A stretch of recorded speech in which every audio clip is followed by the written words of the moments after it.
Welcome, ladies and gentlemen. Today we got a treat for all the monster fans out there. The first trailer for Monarch: Legacy of Monsters. This is a spin-off series from the Godzilla franchise that takes place after Godzilla 2014. Remember the epic showdown between Godzilla and the Mutos that destroyed San Francisco? And the shocking discovery that monsters are real? Well, this series follows two siblings who are on a quest to find out their family's link to the mysterious organization called Monarch.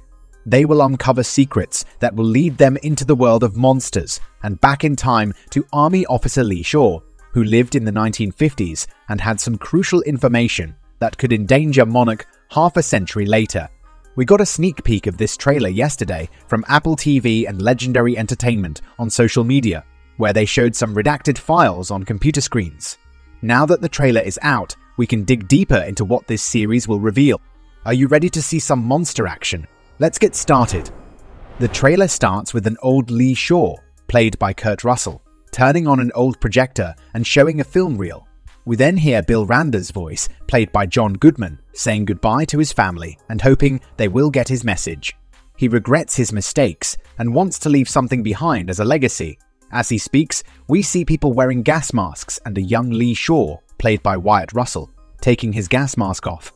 We also see Kate Randa, played by Anna Sawai, opening a locker and finding her father's bag with Monarch's logo on it and a home video of a day at the beach that turned into a sighting of Godzilla swimming in the ocean.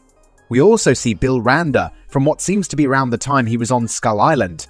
I really like the old film reel effect, as it reminds me of the 2014 movie that made Godzilla mysterious, like the famous cryptids like the Loch Ness Monster or Bigfoot that have been captured on film and photos over the years. It brings back the more realistic elements we got in the first Monsterverse movie, instead of the more sci-fi elements we got in later movies like Godzilla, King of the Monsters and Godzilla vs. Kong. Seeing John Goodman come back as Bill Randa also makes this universe where Godzilla and Kong coexist feel more expansive and believable. The trailer then switches to 2014, where we see the aftermath of the battle that left San Francisco in ruins. We see Shaw telling Kate about his reasons for joining Monarch and how he thought the organization was supposed to help the world and how everything changed when they started hunting monsters.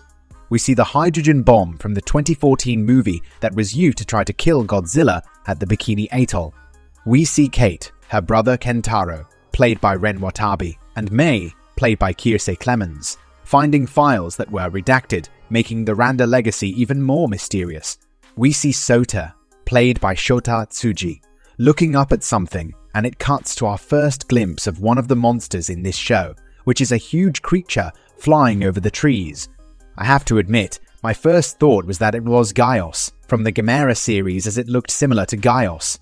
Of course, it is not that monster as we find out later in the trailer, but I have to say the way we saw this monster for the first time is very similar to a scene in Gamera, Guardian of the Universe, when the Gaios first showed up. I have also been watching the new Netflix series Gamera Rebirth, which I highly suggest you go and watch after this video. If you have been looking for a good kaiju, anime and Gamera content, then look no further. It is a really good show, so make sure you check that out. We then see young Lee Shaw in some kind of gear and getting into a sphere-shaped pod, like he is about to go on a deep dive. It switches to Kate arriving at Narita Airport and looking at the sign for a Godzilla evacuation route. We have seen leaked photos that showed signs for evacuation shelters last year, and again last night for a teaser promo image. This makes a lot of sense for a universe like this to have evacuation shelters in case of a monster attack. Having a monster attack a city is like having a hurricane or earthquake, and the best options are either to leave the city or find shelter. We see Godzilla emerging from the ocean, drawn to the Bikini Atoll with the hydrogen bomb, and old Lee Shaw telling Kate to follow him if she wants her questions answered. We see another monster that looks like a giant spider or crustacean. The best guess here could be the mother longlegs from Kong. Skull Island as the environment this monster is in has similar terrain to Skull Island. We also see Bill Randa one more time on Skull Island running from something. Could it be the mother longlegs? Or could it be something else like the Skull Crawler? Or maybe Kong? We see the flying creature from before breaking out of some kind of containment cell. We see more details this time as it seems to have dragon-like features such as horns, scales, wyvern-like wings and limbs, and the trident-tipped tail, again, not Gaios. We see Kentaro looking at something, a graph or mapping system, and a boat that has been shipwrecked for a long time tipping over. If this is Skull Island, then it could be the SS Wanderer, which was also seen in Kong. Skull Island being used as a temple for the Aiwai tribe to worship Kong.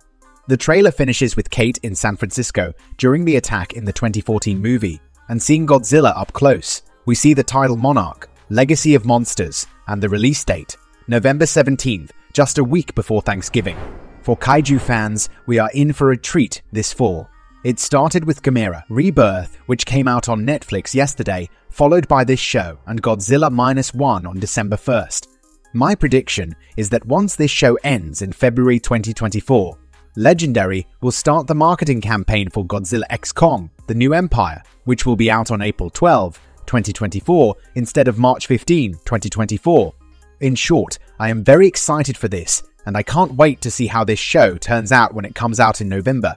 Make sure you have enough popcorn and get ready because this hype train is speeding up.